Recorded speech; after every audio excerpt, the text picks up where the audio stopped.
Welcome to Dark Horizon Creations. I'm Mike, and today we're taking a look at the G.I. Joe Classified Series Wave 1 Snake Eyes action figure. Now, if you hadn't already, please follow, like, and subscribe to my social media accounts on Facebook, Instagram, and YouTube.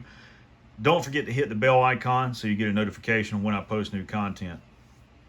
Snake Eyes is arguably the most popular and prominent character within the G.I. Joe franchise, has been for decades.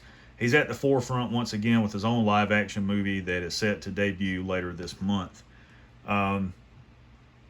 What else can I say? I mean, he's a fan favorite.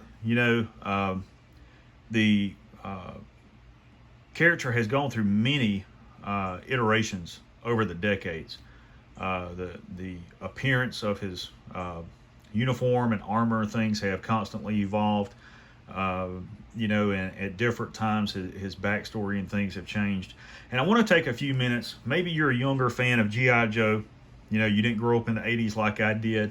You don't know, his origins and background and things like that. So I want to take a few minutes and share all that with you, just briefly, so that you have a foundation and a little more insight into this character.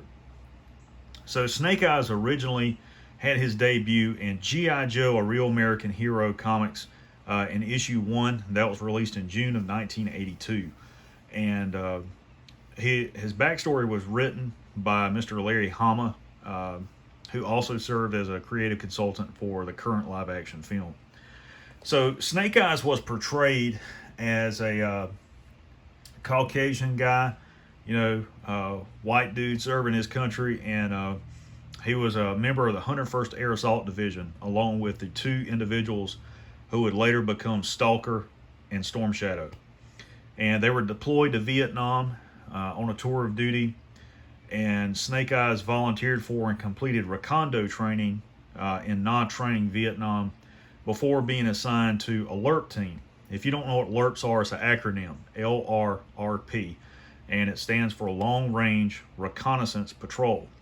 And essentially what alert teams were, they were comprised of airborne soldiers who were given advanced training, and they would deploy for, days and even a week or more on end deep behind enemy territory. And they would conduct intelligence, surveillance, and reconnaissance on enemy locations and movements and things like that. Occasionally they would do other things like ambush and hit and run tactics, or recovering friendly forces.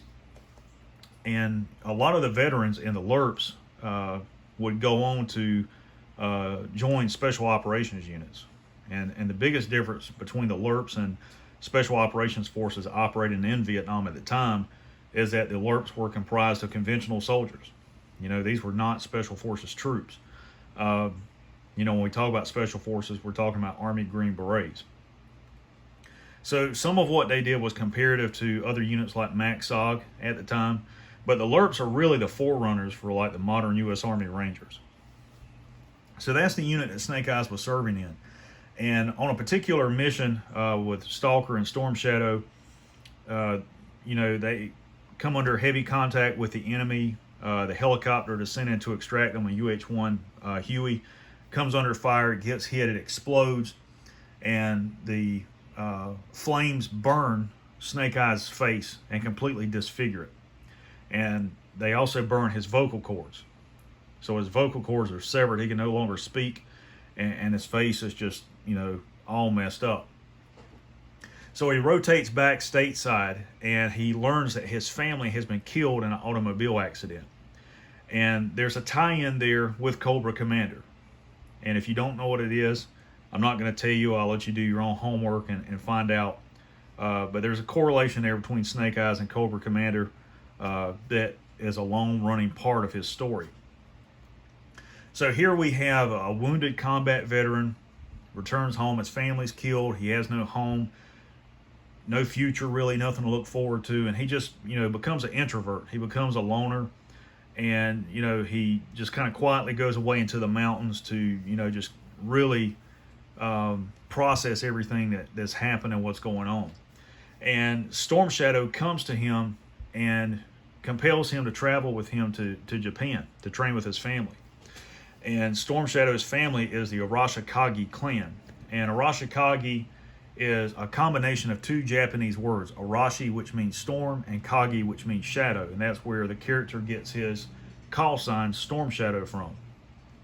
So the Arashikage clan is an ancient organization. They have been operating as ninja inside of Japan and really around the world for hundreds of years. They have ninja who are operating in modern day society. So Storm Shadow takes Snake Eyes back to Japan, trains under the Hard Master. Storm Shadow and Snake Eyes become blood brothers. They literally cut each other's wrists and intermingle their blood, as a sign of their pact with each other. And there's other things involved with that story between them that I'm not going to go into. Again, if you don't know, go and look it up and read it so that you understand it. So eventually, Snake Eyes makes his way back to the United States. He re-enlists in the Army. He joins Special Forces, goes through, the Q course. He completes that, earns his Green Beret. He's assigned to an operational detachment.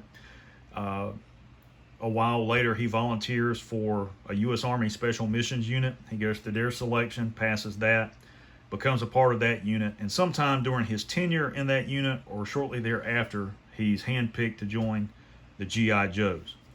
And for those of you with military experience, you'll understand what I'm about to say, but the unit and G.I. Joe are two different organizations. G.I. Joe is loosely modeled on the unit, the concept of it. The practical difference is that G.I. Joe recruits special missions members from units all over the world. And these individuals are stationed in their home country where they are called upon to respond to, whatever call-up they have in that region of the world. And that's really, the difference between the unit and G.I. Joe and how they operate. G.I. Joe also operates independently of support from other branches. They have their own land, sea, and air assets, and they have the support personnel to operate them. That's another big difference between the unit and G.I. Joe. So that's how Snake Eyes becomes involved with G.I. Joe, and he's often sent on some of the most dangerous missions that they have, often operating alone or with one or two other people. And whatever mission he's on oftentimes leads to a side mission where Storm Shadow is involved. So that's a brief synopsis of his background for you guys. And just a really, really cool character.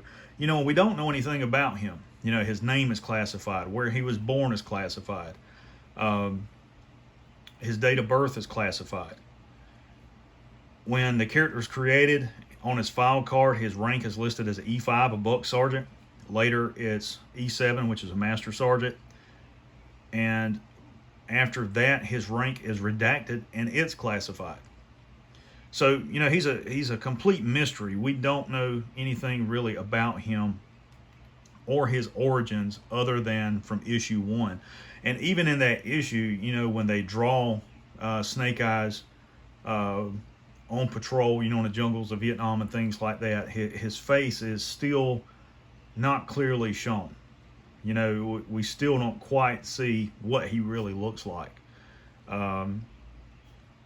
So he's a really, really cool character. And, G.I. Joe Classified series is a completely different iteration of G.I. Joe. It pays homage to the original cartoon and comics and things like that with some of the designs and colors of the costumes and what have you. But it's really unique, and it's so fun to see G.I. Joe on a 6-inch scale. I mean, I almost want to giggle every time I see it because it's just incredible. Like the Snake Eyes figure that you see in front of you, this is the standard release figure from Wave 1. The Pulse exclusive that was released before it has some different color schemes and things to it. Also different weapons. He had a Uzi and I think a 1911, whereas this figure includes his futuristic type submachine gun. And it's okay. I didn't Really like it. As well as this sidearm, which really resembles the pistols used by Cobra in G.I. Joe: The Rise of Cobra. And I like the fact that it includes the suppressor. You know, the barrel is threaded on it so you can attach the suppressor. And this is realistic. You would see this in a real military. But what I've done is I've equipped him with the MP7. This is from the Action Force Prototype Weapons Pack by Valaverse. And the other thing I've done to the figure is I've removed these little accessory pouches that were up on his bicep there. I took those off. And the reason I took that off was to be able to see his armor. You know, if you look at his shoulder armor, his bicep armor, his forearm, down on his shin, and even his body armor on his chest is designed to resemble ancient Japanese armor for the ninja. And I really like that. That's really cool. I like the design of the helmet. I like the visor.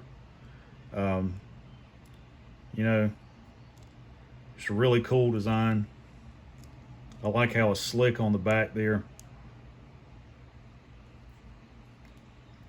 He's got a 3-day assault pack on. That's a real item. He's got his sword here mounted on the side of the pack. That would be an accurate way to carry that. Okay. He's got on the chest harness there with the Arashikage logo on it. The Arashikage symbols on his gun belt. He's wearing combat pants, combat shirt, Kevlar shooting gloves that have hard knuckles on them. That's a real thing. And he's wearing tabby boots. But these aren't just any tabby boots. They look like they're designed to be armored in some way, like they're much more rigid than what tabby boots are. If you don't know what tabby boots look like or anything, Google it, and you'll see how soft they are and the fabric they're made out of. They have a rubber sole on the modern versions. Really cool. And he's got on a bandolier. That's not something you would see in a modern military unit, but, you know, Snake Eyes, I can see using that. His head's got a couple different points of articulation. It has a hinge, you can see here on the peg. So his head will angle down and up, and then it's on the ball joint there. Forward and lateral movement, bicep rotation, butterfly joint there. Double jointed elbow, wrist rotation and swivel. His chest has a hinge, waist rotation, forward and lateral movement there at the thigh, as well as thigh rotation, double jointed knee, leg swivel down here.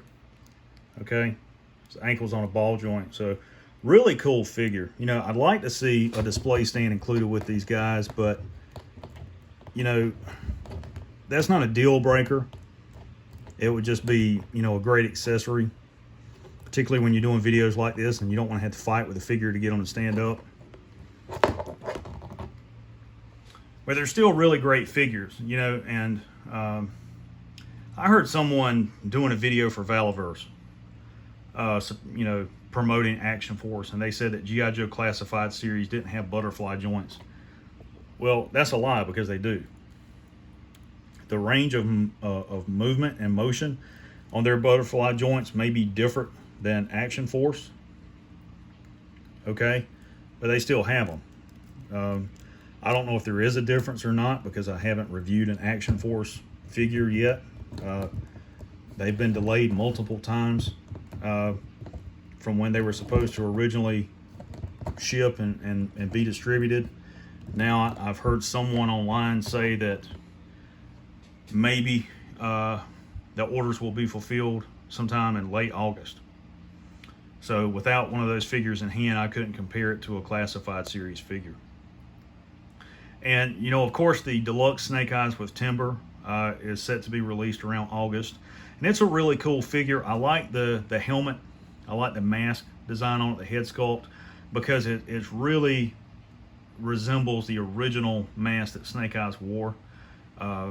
The body on it I don't like, because it's simply a redeco of Beachhead. That's the only difference.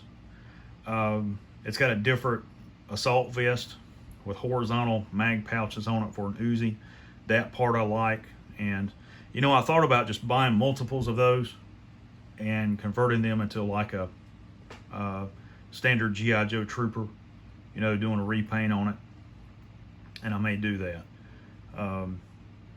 Just so I have some extra background Joes for toy photography. So guys, there's the G.I. Joe Classified Series Wave 1 Snake Eyes.